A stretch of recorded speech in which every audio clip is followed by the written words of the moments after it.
চীনের রাজধানী বেইজিং ও আশেপাশের অঞ্চলে টানা ভারী বর্ষণ ও আকস্মিক বন্যায় অন্তত ৩৪ জনের মৃত্যু হয়েছে। নিখোঁজ রয়েছেন আরও অনেকে। ক্ষতিগ্রস্ত এলাকা থেকে ইতোমধ্যেই নিরাপদ স্থানে সরিয়ে নেওয়া হয়েছে প্রায় ৮০,০০০ বাসিন্দাকে। চীনের রাষ্ট্রীয় সম্প্রচার মাধ্যম সিসিটিভি জানিয়েছে, সবচেয়ে বেশি ক্ষতি হয়েছে বেইজিংয়ের মিউন জেলায়। এখানে প্রাণ গেছে ২৮ জনের। ইয়ানচিং জেলায় মারা গেছেন ২ জন। হেবেই প্রদেশের এক পার্বত্য এলাকায় ভূমিধসে আরও ৪ জনের মৃত্যু হয়েছে এবং সেখানে নিখোঁজ রয়েছেন ৮ জন।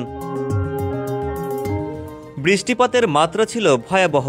শুধু বেইজিংয়ের উত্তরের জেলাগুলোতেই সোমবার পর্যন্ত সর্বোচ্চ ৫৪৩.৪ মিলিমিটার বৃষ্টিপাত রেকর্ড করা হয়েছে। এর ফলে ভেঙে গেছে যোগাযোগ ব্যবস্থা, বিদ্যুৎ বিচ্ছিন্ন হয়ে পড়েছে অন্তত ১৩৬টি গ্রাম। বন্যার আশঙ্কায় বেইজিংয়ে জারি করা হয় সর্বোচ্চ মাত্রার সতর্কতা। বন্ধ রাখা হয় শিক্ষা প্রতিষ্ঠান, নির্মাণ কাজ ও সব ধরনের পর্যটন। নাগরিকদের ঘরে থাকার নির্দেশ দেয় কর্তৃপক্ষ। মিউন জেলার একটি গুরুত্বপূর্ণ জলাধারে বিপজ্জনকভাবে পানির স্তর বেড়ে যাওয়ায় বাধ্য হয়ে সেখান থেকে পানি ছেড়ে দেওয়া হয়। এতে নিচু এলাকার নদীগুলোর পানিও হঠাৎ বেড়ে যায়।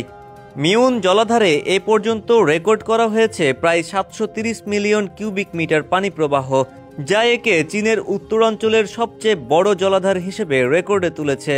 বন্যার পানি এত দ্রুত ঢুকে পড়ে যে তাইশিতুন শহরের বাসিন্দারা কিছু বুঝে ওঠার আগেই রাস্তা, দোকান ও ঘরবাড়ি পানিতে তলিয়ে যায়। প্রেসিডেন্ট শি জিনপিং সর্বোচ্চ মাত্রার উদ্ধার অভিযানের নির্দেশ দিয়েছেন। প্রধানমন্ত্রী লি কিয়াং স্বীকার করেছেন, মিউন জেলায় গুরুতর প্রাণহানি ঘটেছে।